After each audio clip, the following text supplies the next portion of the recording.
నమస్తే YR5 news కి స్వాగతం।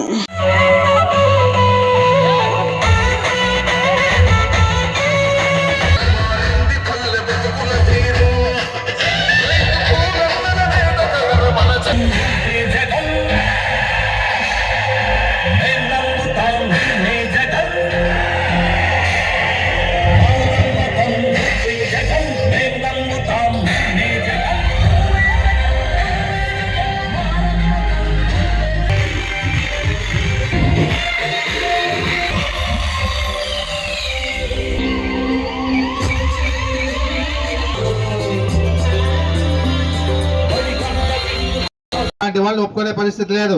నువ్వు చిత్తూరు నుంచి వచ్చి ఆదూరులోన నువ్వు పోటీ చేస్తా అంటే మా వాళ్ళంతా కూడా నీ వైపు ఉండి ఓట్లేస్తా అని చెప్పేసి ఆలోచన చేస్తా ఉన్నామేమో। అవన్నీ జరిగే పరిస్థితి లేదు। ఏదున్నా నీ అద్భుతాలు ఎవరు నమ్మే పరిస్థితి లేరు। ఏదున్నా కూడా ఈ రాష్ట్రంలో జగన్మోహన్ రెడ్డి గారిని ఆయన చేసే కార్యక్రమాలని ప్రతి వారం మెచ్చుకున్నారు।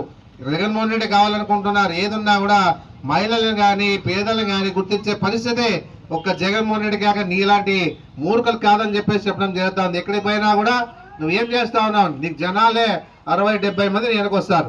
అక్కడ ఊర్లో ఎవరు లేకపోయినా కూడా నీవు మీటింగ్లు చెప్పి వస్తా ఉన్నావు। నీ పరిస్థితి ఏమో నీకు అర్థమైపోయి ఉంటుంది।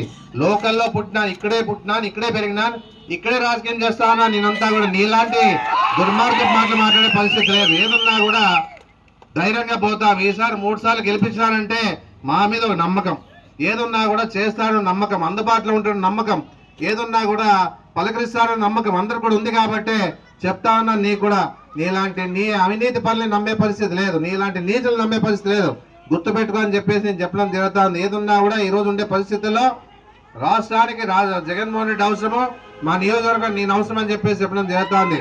ఖచ్చితంగా 4వ ఎమ్మెల్యేగా మా జెండా ఎగురుతా అని చెప్పేసి కూడా నేను గట్టిగా చెప్పగలుగుతా ఉన్నాను।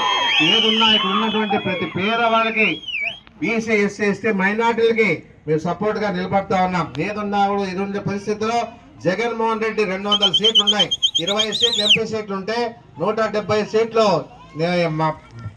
ఎమ్మెల్యే సీట్లు ఉంటే దాదాపుగా 100 సీట్లు బీసీ ఎస్సీ ఎస్టీ మైనార్టీకి ఇచ్చిన ఘనత జగన్మోహన్ రెడ్డి అని చెప్పేసి నేను చెప్పడం